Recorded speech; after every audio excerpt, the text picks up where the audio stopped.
Está no ar Gestão Pública em Debate, um programa do Curso Superior Tecnológico de Gestão Pública da FATEC Internacional, uma instituição do Grupo Educacional Uninter, em convênio com o Instituto Wilson Pickler.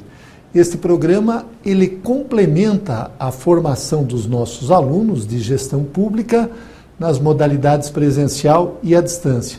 E ele também é transmitido pela CWB TV, TV Comunitária de Curitiba, canal 5 da NET e 72 da TVA. Hoje, excepcionalmente, nós teremos um programa especial que foi realizado durante o workshop Urbanismo e Direitos Humanos, realizado algumas semanas atrás, com os alunos de Direito e os alunos de Gestão Pública da Facinter e da FATEC Internacional. Então, vocês ficarão agora com esse workshop que foi coordenado pelo professor Wilson Pickler e que teve a participação do ex-deputado Gustavo Fruit, do professor Daniel Sozek e também a minha participação. Muito obrigado. Vamos agora ao professor Daniel Sozek, graduado em Filosofia pela PUC do Paraná em 1996, especialista em Metodologia do Ensino pelo Instituto Brasileiro de Pós-Graduação e Extensão IBPEX, mestre em Sociologia das Organizações pela Universidade Federal do Paraná e doutor em Sociologia Política pela Universidade Federal de Santa Catarina, autor do livro ONGs e Democracia, Metamorfoses de um Paradigma em Construção, editado em 2007, professor de graduação da Facinter, Direito, Ciências Contábeis e Administração de Empresas, professor de pós-graduação no IBPEX. Vai falar para todos nós sobre a dignidade da vida nas cidades. Professor Daniel Sozek. Nós temos livros aqui que, no final, vamos sortear para os presentes. Muito obrigado. Então, boa noite a todos vocês. É um grande prazer estar aqui essa noite.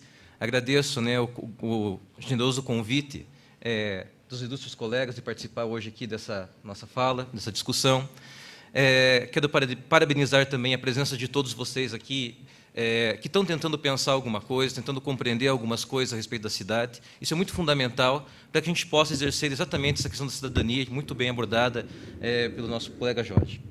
E confesso que o meu antecessor aqui me colocou numa enrascada, porque depois de uma palestra tão interessante, eu tenho que fazer pelo menos igual. Então, vamos ver se pelo menos eu consigo emparelhar com o nosso colega aqui. Bom, a minha proposta de discussão, então, para essa noite é a questão da dignidade da vida nas cidades. Bom, quando a gente pensa hoje a questão da dignidade, ela tem aí um certo amparo legal. Então, considerando um processo histórico bastante longo, o século XX nos dá assim algumas condições interessantes para essa reflexão. Então, se tomarmos, por exemplo, a Declaração Universal dos Direitos do Homem de 48, nós já encontramos lá uma preocupação no seu artigo 1º, em afirmar, olha, as pessoas nascem iguais em dignidade e direitos. Então, já existe essa preocupação. E, quando nós pensamos, então, numa esfera nacional, a partir da Constituição de 88, é claro que a ideia de dignidade, vamos dizer assim, também está presente como um princípio muito importante. Agora, o que é importante a gente pensar é que, de certa forma, nem sempre foi assim. Quando a gente pensa a ideia de dignidade, no conceito romano da palavra, ela tem a ver com uma qualidade particular dos indivíduos, que suscita uma estima, um prestígio, alguma coisa nesse sentido. Então, a dignidade era alguma coisa exclusiva, restrita a poucas pessoas. À medida que você vai se encaminhando para a Idade Média, então, quando você pega ali por Cícero, mais ou menos, você já começa a pensar a dignidade como uma coisa um pouco mais ampla. E quando você chega na Idade Média, então você começa a formular exatamente o conceito de dignidade como uma igualdade entre os homens, a partir de um pressuposto religioso, que é, vamos dizer assim, a nossa filiação com Deus. Então, você começa, de certa forma, a desenvolver algumas ideias interessantes sobre isso. Lembrando que isso é um processo lento, complicado, né, que tem uma série de questões que não foram devidamente tratadas, como, por exemplo, a questão da mulher. A mulher, ela só tem, vamos dizer assim, uma dignidade com relação à maternidade e à virgindade. Em outros aspectos, não existe uma dignidade da mulher. Bom, quando você avança essa discussão para a modernidade, você começa a discutir exatamente o que é o ser humano, a preocupação antropocêntrica, exatamente o que é o gênero humano, você começa a discutir um pouco mais sobre essa questão do que é o homem enquanto homem, qual o seu papel, qual a sua finalidade, o que é exatamente existir enquanto si mesmo, enquanto coletividade. Então, o que a gente começa a pensar, e isso é um ponto primário da reflexão nossa aqui, é exatamente a ideia de pensar o seguinte: quem é digno de existir? Parece uma pergunta óbvia, mas não é tanto, como vou tentar demonstrar aqui ao longo dessa explanação. O que constitui a dignidade da existência?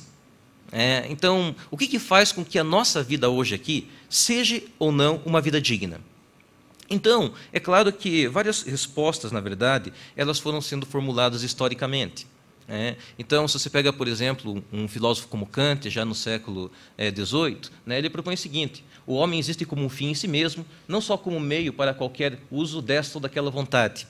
Então, ele separa, digamos assim, a questão dos demais seres, que podem ser, vamos dizer assim, negociados entre si, ou seja, podem servir como finalidade para alguma coisa, do ser humano, que não pode ser usado como finalidade para. Então, a discussão, ela ganha, vamos dizer assim, uma conformação bem interessante. E no século XX, por exemplo, quando você pega um Sartre, o que diz Sartre? Dizer que nós inventamos os valores não significa outra coisa, senão que a vida não tem sentido a priori. Antes de alguém viver, a vida em si mesma não é nada. É quem a vive que deve dar-lhe um sentido. E o valor nada mais é do que sentido escolhido. Então, significa que, na verdade, nós é que acabamos construindo um sentido para a vida, e nós acabamos construindo, então, essa ideia de dignidade. Bom, a questão, vamos dizer assim, contemporânea, ela acaba passando por algumas questões que, eventualmente, voltam a uma discussão lá do período romano mesmo. Então, quando você pega, por exemplo, um filósofo contemporâneo chamado Agamben, ele traz uma figura jurídica romana, que é a ideia do homo sacer. O que constituía esse instituto jurídico? Era uma figura do direito romano, arcaico, para designar alguém que foi julgado pelo povo e condenado por algum delito, mas que não pode ser sacrificado, e quem matar não comete homicídio. É uma vida natural, enquanto uma vida biológica, enquanto qualquer ser existe, não politizável. Uma vida que não merece ser vivida, que se localiza sempre numa zona de indiferenciação, fora do espaço jurídico-político, porque ele não é considerado um cidadão, um membro da sociedade, mas, ao mesmo tempo, enquadrado por ele. Então, a gente, a partir, por exemplo, assim, de um instituto como esse, onde você, de certa forma, criava um tipo de condição onde a pessoa não era cidadão, onde os seus direitos lhe eram tirados, a pergunta que se faz é o seguinte: em uma cidade como a nossa hoje, Curitiba, quem é que conta e quem é que não conta, efetivamente, em termos práticos? Então, a questão, vamos dizer assim, que a gente tem que começar a perceber é que essa questão de quem conta e quem não conta, ela está, vamos dizer assim, relacionada a um contexto, vamos dizer assim, histórico, algumas condições sociais, e que refletem, na verdade, em certas posturas que nós poderíamos chamar aqui de filosóficas ou sociológicas, mas que acabam dando bem o tom da nossa sociedade hoje. Então, quando você pega uma autora, por exemplo, como Hannah Arendt, ela costuma usar nos seus escritos uma expressão muito interessante chamada de tempos sombrios. O que são, na verdade, esses tempos sombrios? É quando você tem uma situação onde você tem uma crise econômica do sistema financeiro, uma crise de confiança nas instituições, uma crise de valores, uma crise energética, crise de sustentabilidade, mudanças climáticas e catástrofes ambientais, crise dos paradigmas, mudanças epistemológicas, guerras e terrorismos, intolerância religiosa, crise do sistema educativo. Quer dizer, de certa forma, vamos dizer assim, né, esses tempos sombrios, eles acabam, vamos dizer assim, criando uma certa expectativa, uma certa confusão, uma certa preocupação com aquilo que realmente está acontecendo. Então, à medida que a gente se desdobra, por exemplo, e começa a pensar a nossa condição de cidadãos de Curitiba hoje, em que sentido essas questões, e muitas outras que poderiam ter sido mencionadas aqui, elas acabam efetivamente se constituindo num problema que merece ser pensado, que merece ser refletido. Entende? Como que essas discussões, né, que parecem ser tão assim, lá longe, né, então se fala assim, globalização, globalização é uma coisa distante. Não, a globalização ela tem um impacto no meu ambiente aqui e agora. Então, como que essas questões, na verdade, uma vez encadeadas, elas acabam trazendo alguns problemas, na verdade, de orientação nossa na sociedade, ou pelo menos questionam, fazem com que a gente tenha uma preocupação no sentido de se orientar nesse contexto. E a preocupação é o seguinte, desse contexto, vamos dizer assim, mais ou menos generalizado, como eu coloquei ali, qual seria, talvez, um dos principais problemas oriundos e também fundamentos desse contexto, que estaria muito próximo, do nosso problema aqui da dignidade. Então, esses tempos sombrios, como a filósofa Hannah Arendt coloca, se explicitam, na verdade, numa exacerbação da individualidade. O que acontece é que a gente, na verdade, vai perdendo a dimensão do espírito coletivo. Esse contexto nosso, essas questões todas, levam a gente cada vez mais a se focar em questões muito pontuais, muito específicas, normalmente ligadas à nossa particularidade pessoal. Então, eu tenho interesse no meu trabalho, eu tenho interesse na minha aula, na minha prova, no meu trabalhinho que tem que entregar, eu tenho interesse, de repente, com a minha esposa, meus filhos, e o meu olhar não transcende essa barreira, que vai, por exemplo, chega ao meu vizinho, chega à pessoa que está próxima. Então, a gente acaba, de certa forma, limitando o nosso universo reflexivo, limitando a nossa condição, efetivamente, de pensar as questões. Parece que a gente pensa que nós somos um certo atomismo, como se eu não fizesse parte dessa realidade. Então, eu acho que se eu tiver o meu trabalho, se eu tiver lá a minha educação, se eu tiver a minha, não vai ter mais problemas nenhum. E nós perdemos, então, essa dimensão da coletividade. Então, quando você tem, por exemplo, uma série de filósofos, principalmente, e sociólogos, pensadores como um todo, a partir da Revolução Industrial, eles começam a detectar esse problema de uma forma muito, muito pontual e começam a destacar exatamente as dificuldades, as consequências que podem advir dessa problematização. Então, se você retorna, por exemplo, desde Marx, e que tem uma preocupação com uma luta da organização dos trabalhadores, de você constituir, vamos dizer assim, uma certa ordem social a partir de uma certa compreensão do que seria a economia, a sociedade e o trabalho, você vai ver que ele tem uma preocupação muito grande com a coletividade, e o que bate, de certa forma, com relação a isso, é justamente isso.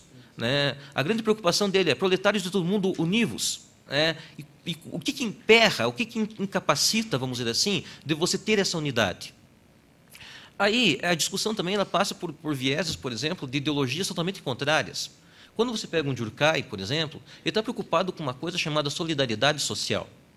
Então, ele tem uma discussão sobre solidariedade orgânica, mecânica, e está tentando resgatar justamente isso. Onde é que estariam exatamente essas questões desses valores? Como é que você constituiria uma certa ordem social, uma coletividade, numa sociedade onde, de certa forma, uma moral social estaria se erudindo a partir de uma série de contextos?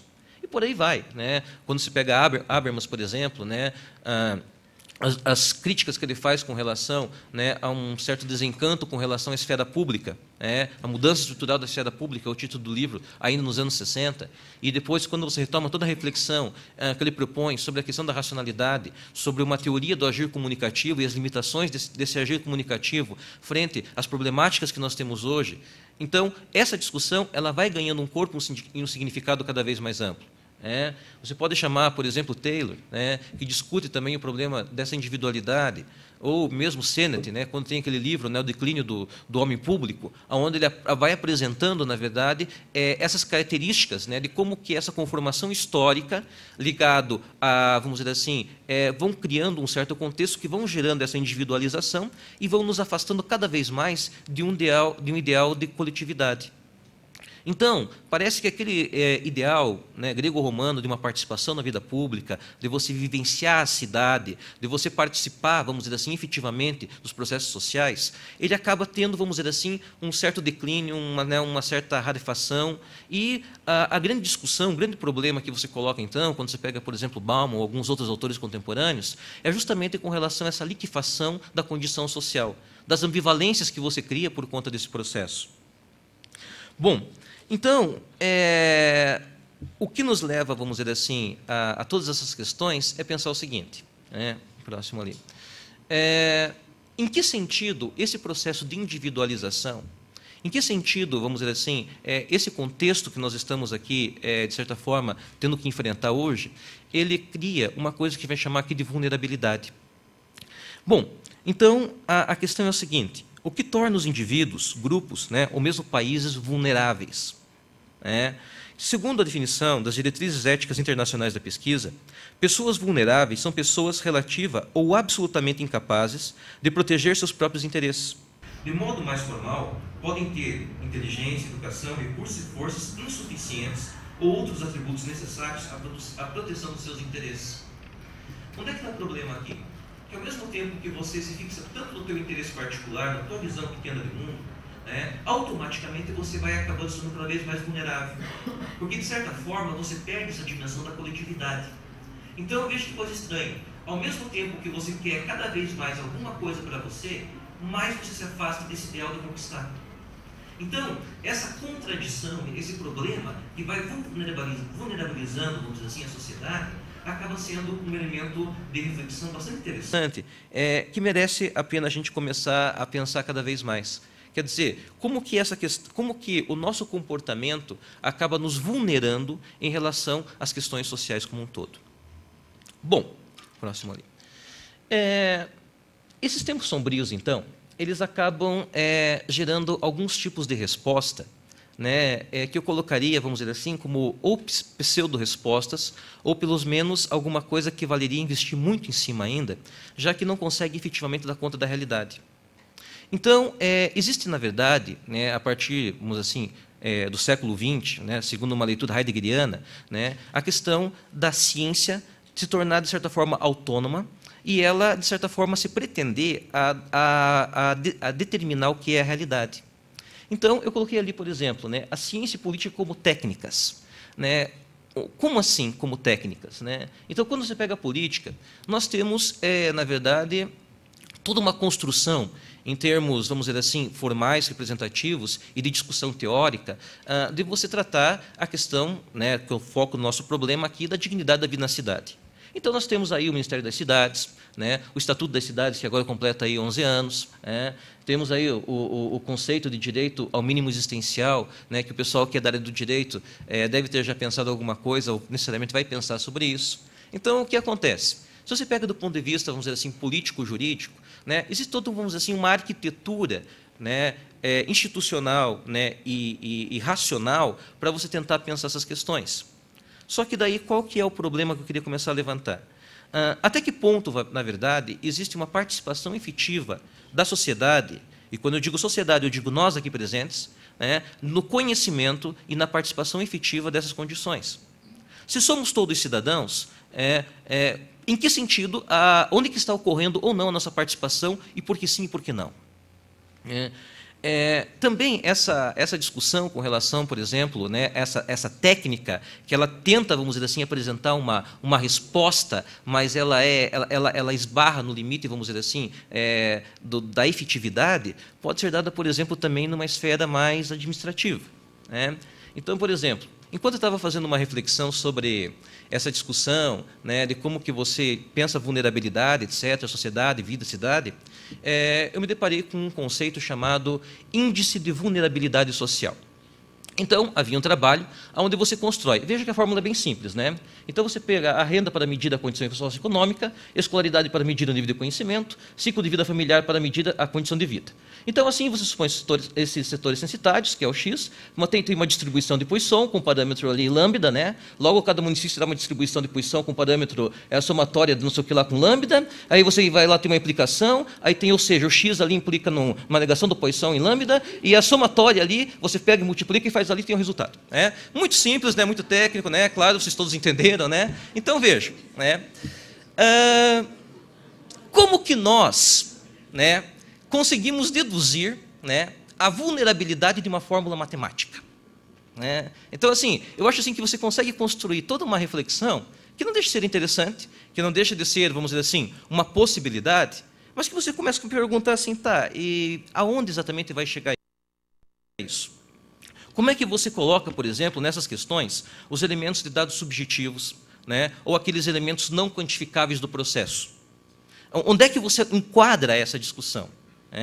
Então, o grande problema, vamos dizer assim, dos limites dessa discussão técnica, né, seria exatamente o quê? Né? O fato de que as decisões sobre políticas públicas não são de ordem técnica. Né? Acredito que nunca foram. Você até pode dar assim, uma pincelada, né? Não, está de acordo com o artigo tal, não está de acordo com a fórmula tal, etc. Mas, de certa forma, ela depende do quê? Né? Depende da ordem política, ou seja, construída socialmente no embate das relações de poder. Ou seja, enquanto não há, na verdade, essa discussão, essa disputa, né, ela não se expande na sociedade e ela é restrita a pequenos grupos, essa ideia de uma dignidade, na verdade, fica cada vez mais distante. Então, e à medida que nós, cada vez mais, aprofundamos esse nosso individualismo, mais nós nos distanciamos desse ideal de participação, que acredito que seria o dado mais interessante. Bom, continuando, então, aqui nos limites, né, dessa discussão técnica, né, eu fiz o seguinte apontamento.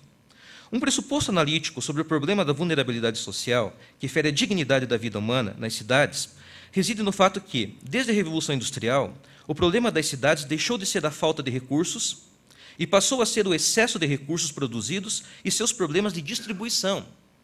Então, veja, quando você pega uma cidade como Curitiba, eu pergunto, a questão é falta de recursos ou é um problema de distribuição, é um problema de você pensar numa ordem mais social? Ou como é que você constrói as relações de poder que estão estabelecidas? Então, num passado distante, né, então eu podia dizer assim, não, existe uma grande fome, existe uma grande peste, existe aí uma situação muito complicada, então, realmente, né, a cidade ela não pode oferecer dignidade porque não tem condições mínimas. Agora, eu pergunto assim, se você pega o orçamento aqui de Curitiba, o que é arrecadado em IPTU, ou tudo aquilo que acaba sendo arrecadado em impostos, isso, pensando aqui em Curitiba, mas pode ser pensado também em nível estadual, nacional. Qual que é o limite, aonde esbarra, na verdade, essa questão, vamos dizer assim, da arrecadação e a consequente redistribuição dessa verba para o interesse público, gerando aquilo que nós chamaríamos, que viabilizaria a possibilidade de você construir essa dignidade social, essa dignidade de uma vida na cidade. Aí você tem uma discussão da corrupção, tem uma discussão de vários outros elementos que vão, na verdade, ajudando a gente a compor esse quadro. E eu acho interessante, tem um sociólogo contemporâneo chamado José de Souza, que ele, na verdade, trabalha com uma categoria de subcidadania. Então, ele fala o seguinte, a subcidadania é construída pela naturalização das desigualdades sociais, sendo resultante de um efetivo processo de modernização, retirando sua eficácia da impessoalidade típica dos valores e instituições modernas. Ou seja, na medida que nós achamos como normal que as coisas sejam assim, que nós, na verdade, começamos a não nos preocupar com a realidade, então, essa subcidadania se transforma em uma coisa mais ou menos comum. Então, por exemplo, eu passo num semáforo, tem uma pessoa ali, agora de noite, 9 horas da noite, lá pedindo um dinheiro, alguma coisa, eu vejo isso hoje, vejo amanhã, vejo depois da manhã, e, de repente, eu começo a achar que isso é uma coisa normal. É como se fosse normal que aquela pessoa estivesse ali naquele momento, naquela condição de vulnerabilidade. E pessoas, crianças, e a gente poderia espalhar, na verdade, pensar esses exemplos sobre uma grande gama de diversidades, de possibilidades de pensamento. Então, essa naturalização, continua ali o slide, está ligada a uma visão superficial da realidade, banalizamos a existência, esquecendo-nos que a banalidade é a definição mais próxima da ideia de maldade, em oposição explícita ao pleno conceito de dignidade. Então, a questão é o seguinte, à medida que nós banalizamos, à medida que nós não damos a devida importância a essas questões, nós acabamos, então, encontrando exatamente o mal. E daí eu queria, na verdade, a partir daqui, começar uma discussão de Arendt, que ela fala sobre a banalidade do mal. E daí, a partir desse ponto da banalidade do mal, tentar pensar algumas questões para a nossa condição de cidadania hoje. Bom, quando que surgiu esse conceito? Então, a Hannah Arendt, ela, na verdade, é uma judia. Por causa do regime nazista, ela acabou fugindo. E, mais tarde, ela se tornou aí uma grande intelectual, ela já era uma grande intelectual na Alemanha, se tornou nos Estados Unidos também. Trabalhou no New York, enfim. Ela teve uma militância política e intelectual bastante interessante nos Estados Unidos. Bom, quando chegou ali nos anos 60, um dos chamados assassinos do regime nazista, que era o senhor Adolf Eichmann, ele foi localizado na Argentina, foi, de certa forma, levado de uma maneira totalmente legal para Israel, onde ele foi julgado, condenado à pena de morte, sendo que a pena de morte havia sido abolida 2 anos antes. Então, tem uma série de problemas com relação aí ao nosso amigo Eichmann, que nós poderíamos debater em um outro momento. Mas o que é interessante é que a Hannah Arendt ela foi convidada para, vamos dizer assim, fazer um acompanhamento desse julgamento e mandar notícias, na verdade, diárias aos jornais americanos sobre esse processo, como é que estava sendo o julgamento desse nazista, esse carrasco da humanidade, esse ser monstruoso, cruel, que tinha aí levado milhões de judeus à morte. Então, ela pensava o Eichmann como um hostis humani generis, quer dizer, o inimigo do gênero humano. Então, ela vai começar a tentar estudar exatamente, pensar o que é esse assassinato, numa escala totalitária, num sistema totalitário. E ele vai descobrir que, na verdade, o problema começa pelo fato de ele ser um burocrata. E o que faz um burocrata? A sua função é apenas ser responsável, não ser responsável, mas apenas executar ordens que são dadas. E daí que você começa a pensar, a esboçar um conceito de banalidade do mal como uma superficialidade.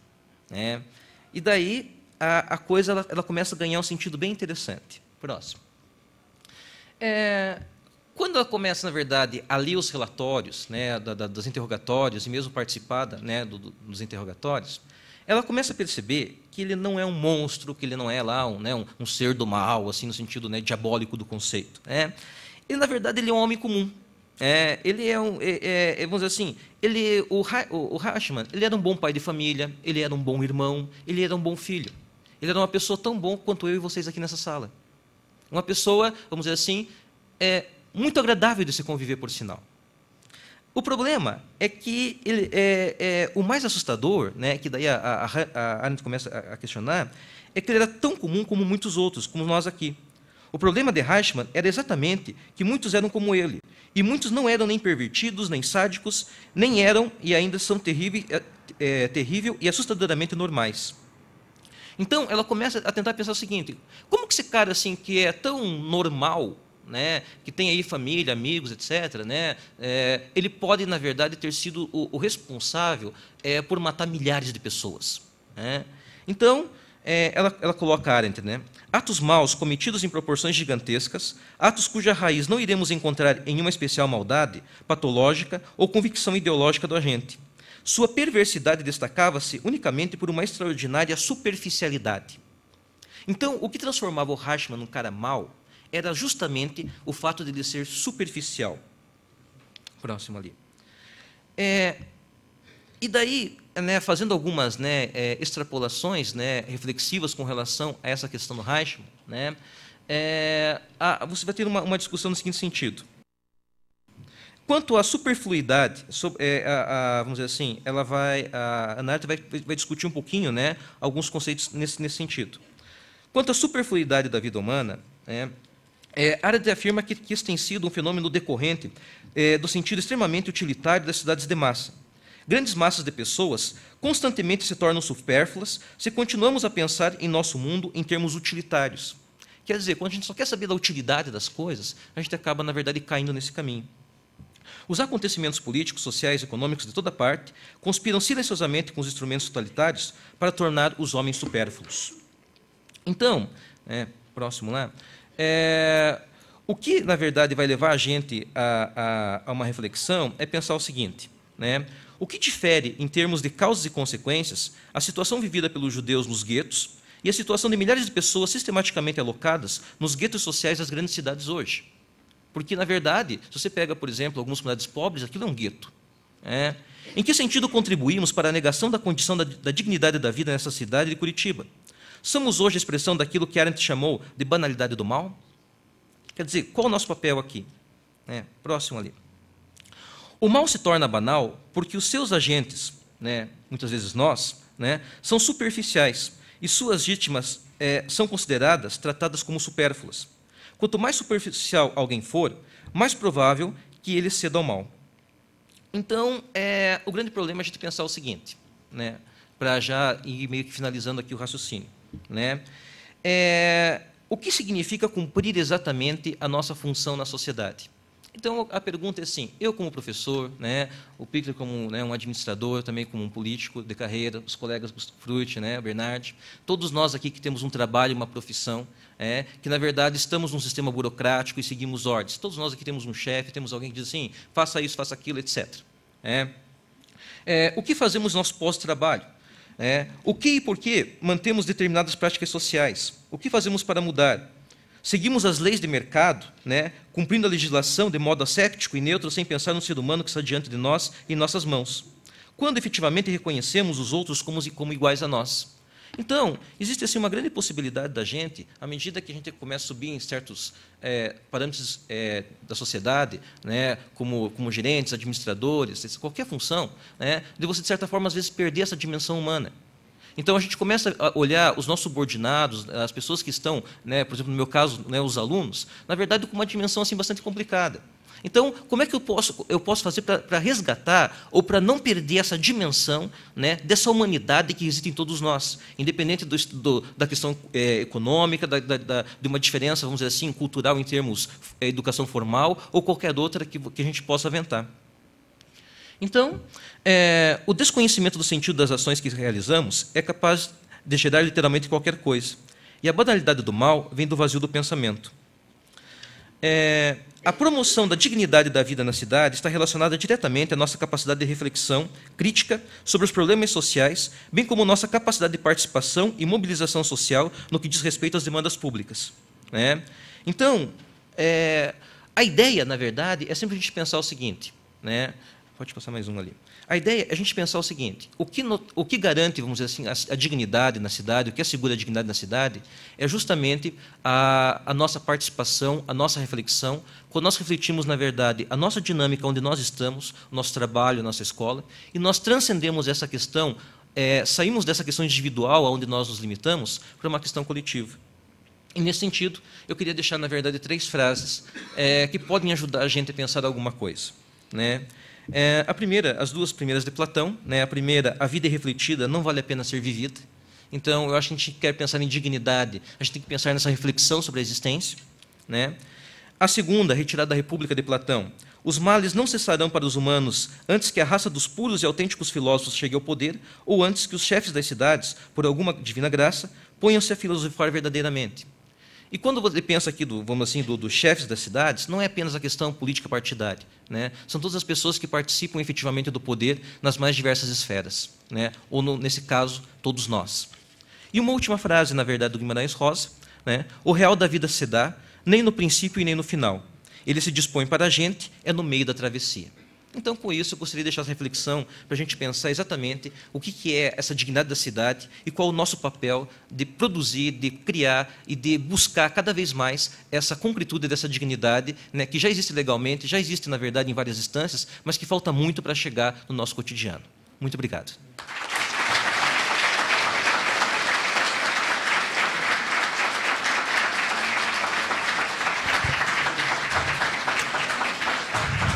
Belíssima apresentação, palestra do professor doutor Daniel Souzek. Obrigado por nos trazer essa oportunidade de reflexão.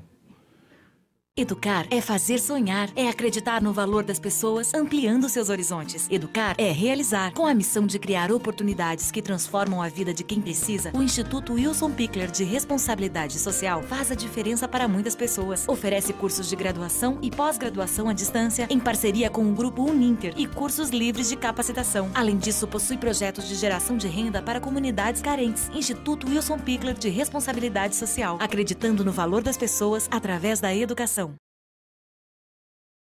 Veja bem, nós temos aqui agora perguntas, e eu tenho para o Daniel, para o Gustavo, para todos aqui. Vamos começar então para o Daniel.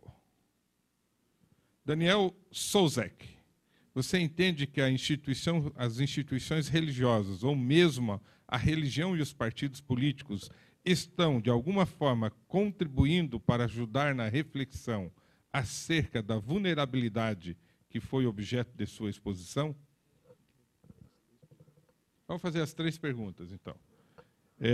O que você acha dos políticos brasileiros? São supérfluos e vulneráveis ou imorais, principalmente quando pensam em si mesmos? Quais as soluções para a dignidade política dos seres? 3 perguntas para o Daniel Souzek.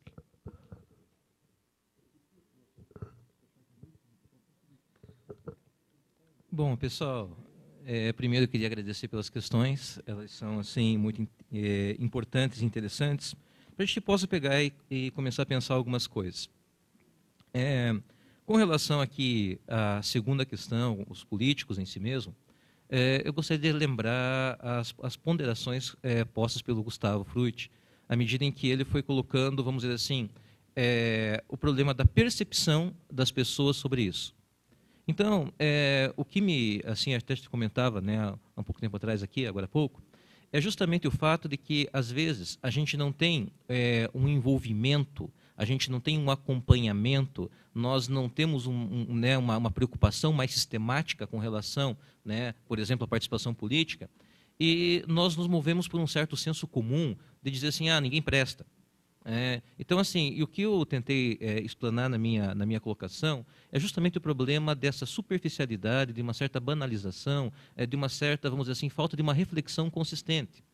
Então, às vezes, na verdade, o problema da gente é pensar o seguinte, quem não está fazendo o quê, por quê e como. Então, enquanto a gente não pontua exatamente essas questões, enquanto a gente não tem, vamos dizer assim, um critério muito claro de saber o que está se fazendo, como está se fazendo, por que se está se fazendo, fica meio difícil a gente pegar e fazer assim algum julgamento, vamos dizer assim, moral, vamos dizer assim, aleatório. Então, a gente tem que tomar assim um certo cuidado, né, com algumas observações que a gente acaba fazendo, né? Com relação a, vamos dizer assim, as soluções para a questão da dignidade política, a solução eu imagino que é muito simples, simples e complicada. A política, na verdade, não existe, na verdade, os políticos, não existe o governo. Nós, por participarmos da polis, da cidade, compete a gente, na verdade, acompanhar, vamos dizer assim, a perquirir, a questionar, a participar efetivamente do processo.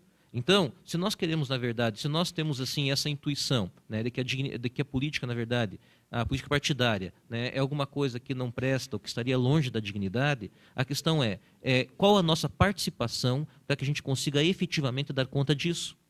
Então, assim, ao invés de a gente pegar e ficar falando assim, eles, os políticos, eles, os governantes, eles, não sei quem, a questão é como que eu participo efetivamente desse processo.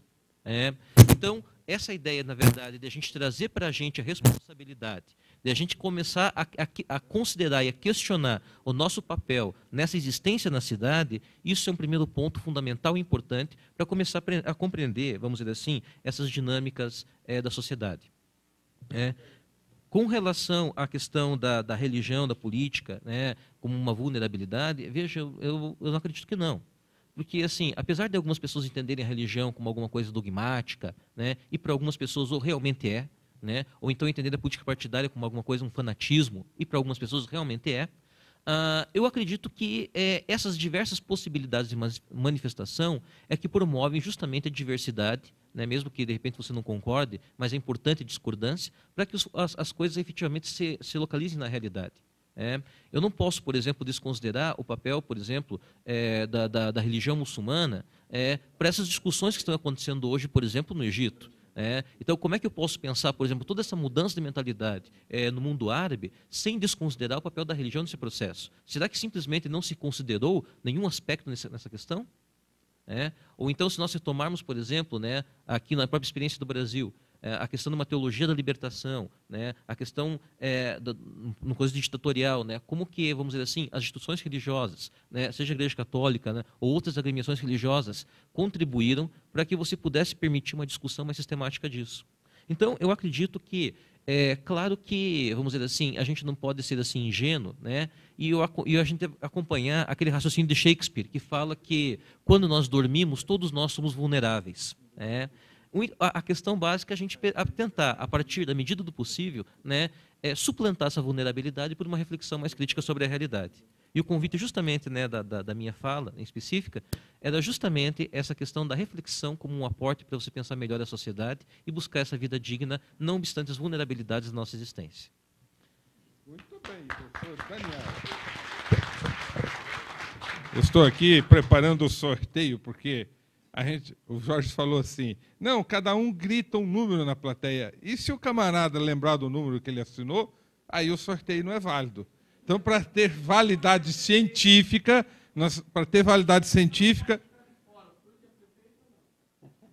Não, está aqui a pergunta. Está aqui a pergunta. Então, agora, vamos fazer as perguntas para o Gustavo.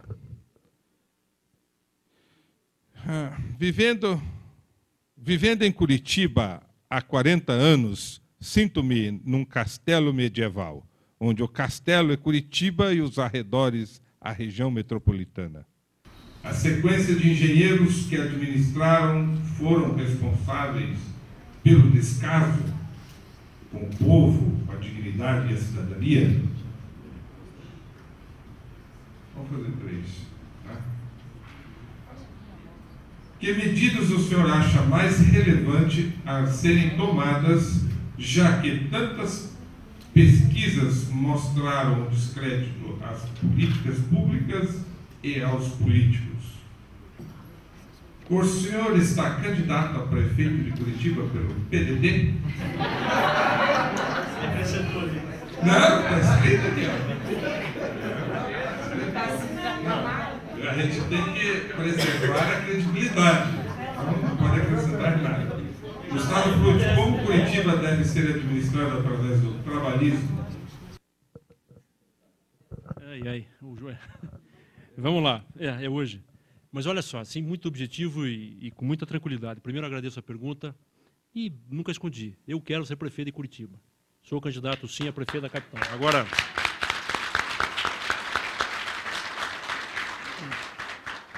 mas, de qualquer maneira, nesse momento a gente vive essa discussão partidária. Sou filiado ao PSDB, tenho provocado, na medida do possível, esse debate interno, esse debate na cidade, esse debate com a direção nacional, mas isso decorre muito da falta de cultura partidária do Brasil.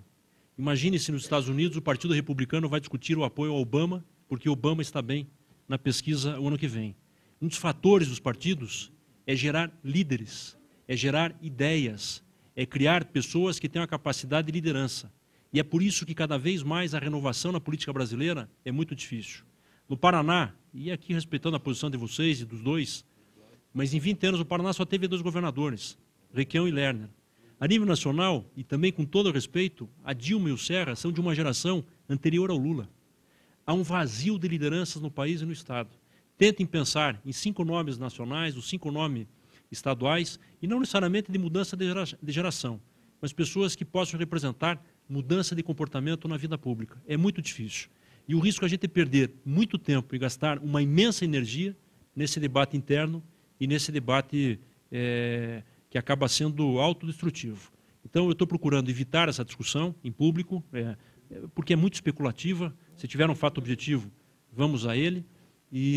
Mas eu imagino que mais 30 dias defina. É claro que eu tenho bons amigos, recebi com muito orgulho um convite do Pickler, do Jorge, do Osmar Dias e do Lupe. Isso tudo a gente está avaliando, porque existem até as possibilidades de coligação. mas a partir daí eu só vou colocar mais lenha nessa fogueira.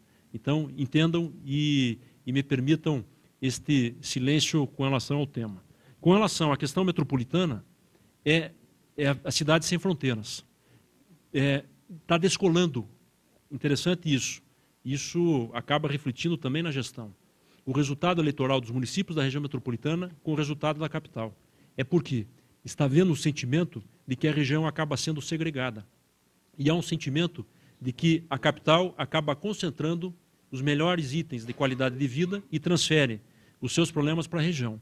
Nós temos muitos municípios que têm um grande fluxo de pessoas que só residem, mas vêm trabalhar na capital, ou que cruzam a capital para se deslocarem a outros municípios. Há uma tendência também com relação à mudança no preço de terra, de habitação. Agora, não se pode definitivamente pensar Curitiba de forma isolada da região metropolitana. É uma cidade hoje sem fronteiras. Eu ia, entre outros exemplos, eu trouxe aqui uma matéria que foi publicada ontem, na revista Veja, e que faz uma projeção das megalópolis para os próximos 30 anos. E chama a atenção que essas maiores megalópolis não estarão na Europa ou nos Estados Unidos, mas serão próprias de países em processo de desenvolvimento. É para mostrar como ainda nós estamos na contramão.